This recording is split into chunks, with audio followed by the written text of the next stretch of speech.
Another thing that we save a lot of money on is cloth diapers. We've been cloth diapering. We've done it with both of our children, and it's saved us thousands and thousands of dollars. I think in total, I've probably spent, because of traveling, etc., maybe $500 on diapers total.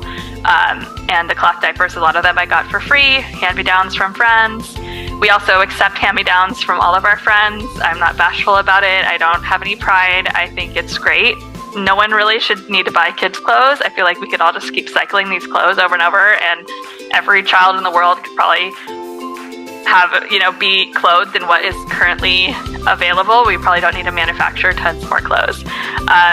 So that's just also a philosophy I have, but it also translates into a lot of savings. I'm really not somebody who tries to look a certain way or keep up with the Joneses. I'm a pretty simple person, so I don't really get caught up in a lot of the traps of like wearing certain jewelry or anything like that that costs a lot of money.